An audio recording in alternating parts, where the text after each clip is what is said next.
ராமாயணம் 7000 ஆண்டுகளுக்கு முன்னதாக நடைபெற்றதாக கருதப்படுகிறது. ராமாயண காலத்தில் ராவணனே இலங்கையின் அரசனாக இருந்தார். அவர் குபேரனிடமிருந்து ஆட்சியை பெற்றதாக சொல்லப்படுகிறது. நீரூழிக்கு முன்பு மனிதர்கள் வேட்டையாடியும் பெய்த்தும் ஆய்ந்தும் வாழ்க்கையை நடத்தினர். நீரூழி காலத்தில் தோன்றிய முருகன் தான் முதலாக உழவுத் தொழிலை உலகிற்கு அறிமுகப்படுத்தினார். முருகன் பிறப்பெடுத்த இடம் இலங்கையே. முருகனால் ஏறத்தாழ 10,000 ஆண்டுகளுக்கு முன்பு தொடங்கப்பட்ட உழவு செழித்து இலங்கை முழுவதும் பரவி உலகின் ஒப்பற்ற விவசாய நாடாக இலங்கை சிறந்தது குபேரன் காலத்தில்தான். உலகெல்லாம் மனிதர்கள் அன்னாடங்காட்சிகளாக வேட்டையாடி படைத்த காலத்தில் உணவு பாதுகாப்பு நிலவிய உலகின் முதல் மண் குபேரனின் இலங்கைதான். எனவே குபேரன் உலகின் பணக்காரனாக அறியப்பட்டார். விவசாய விளைபொருட்களை இங்கு காண்பிப்பது போல குவித்து வைக்கிறோம். இவற்றுக்கு குவியம் என்று பொருள்.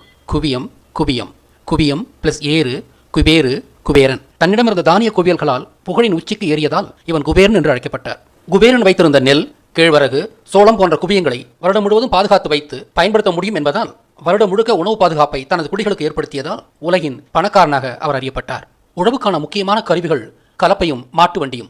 சக்கரம் இல்லாமல் வண்டி செய்ய இயலாது என்பதால் குபேரன் காலத்திலேயே தமிழர்கள் சக்கரம் கண்டுபிடித்து விட்டனர் என்பது புரியும். ராமாயணத்தில் தேர்களை பயன்படுத்தினார்கள் என்பதும் இதற்கு ஆதாரமாகும்.